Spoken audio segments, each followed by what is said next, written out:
Marvel Secret Wars issue 0.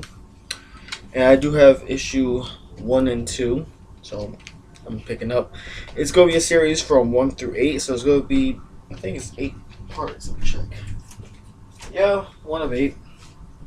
So it's going to be pretty hectic. First, we start off with not only Alex, Val, and Franklin Richards having like a shut up phone, having all these mutant, superpowered humans, aliens, and some other civilians and engineers and scientists working on a giant, basically, raft, because apparently the Illuminati did something wrong. They didn't stop the end of the world the way they were supposed to, so everything fell apart. So Val, Richards, and Alex, they say, you know what, we gotta build something here. And Val being basically, she looks like she's the leader of this whole thing, because she's giving speeches, giving like orders to everyone, explaining what the situation is, which is pretty funny. And then of course you have Alex, who came in and broke it down. He says, so it's not really a ship, it's more like a space raft. It's more, we can't fight it. I thought we will build something to help us. And she says survival is going to help us. It's going to help us rebuild and try to, like, keep human civilization at basically, it's like preserving the human race. Even though the ship can only hold 60 people, which is not a lot, sadly, but it's enough if procreating is involved.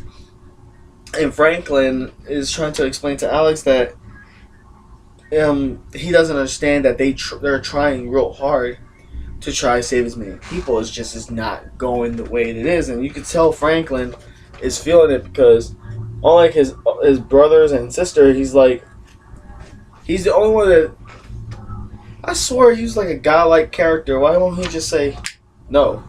But if y'all got an answer for that, please tell me, because I don't know why Franklin is not using his cosmic abilities at all. And yeah, they show a flashback of the Illuminati trying to prevent all this, and turns out they messed up and failed.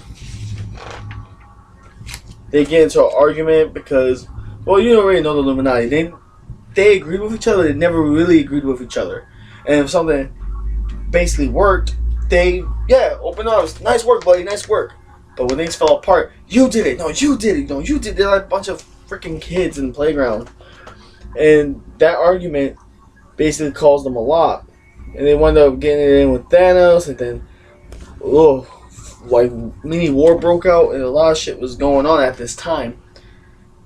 And they basically, they disbanded, because they never mentioned the Illuminati afterwards.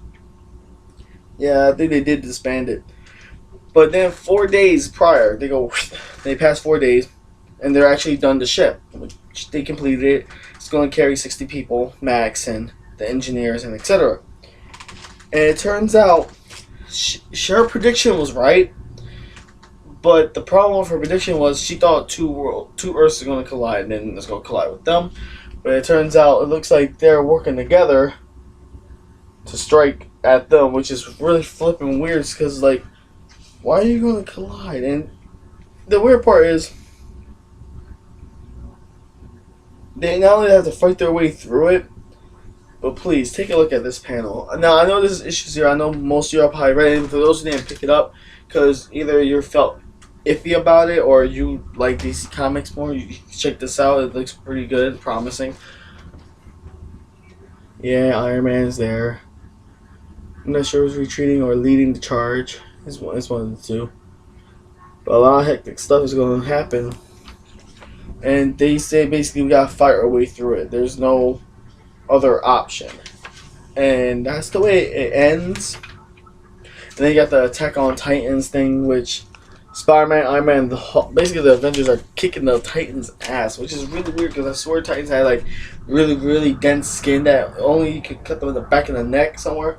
But Hawk broke that rule. Hawk just punched the bitch in the stomach and the ribs and the leg, and all just went to hell. And just to show you that I'm going to be keeping up with it, got 1 and 2. I might since I'm a little back on these, I'm gonna try upload tomorrow or on Sunday, issue 1, and then around Tuesday, issue 2, along with the Moon Knight series. So I got a back issue, I got a continuation, and I asked the guy in the store, is it a monthly or not? And he says he's not really sure. He thinks it's a monthly, so I probably will look that up on my phone later. And yeah, so far I like this Secret Wars better than prior Secret Wars that Marvel had. I'm still curious about why Franklin hasn't really used his powers. I guess it's out of his hand. He can't basically control all that, or maybe his powers are different in here. But when I hear Franklin Richards, I picture oh Jesus #4. You know what I mean? #4 because he at one point he had the Fantastic Four outfit and he was like, oh, it was manipulate his age, survive throughout time and death with Galactus. Basically, in one issue, Franklin and Galactus were the best of friends out in space while everything was destroyed. So, I'm a little curious what's going to happen over there. And if y'all read issue 1 or issue 2, by all means, don't spoil it for me. Because I want to be wild and I don't want to read an issue and then review it and be like this, because I already knew it. Like Moon Knight. I'm probably going to blaze through the 3 issues because I already read 3 out of 30 issues because I've been meaning to get into Moon Knight and I can never find the complete series anywhere, and I found a bulk of it, the complete series, at Comic-Con, so that's going to work. And I'm Nerd Out Nar, and I'll see y'all in the next review. Fist pump!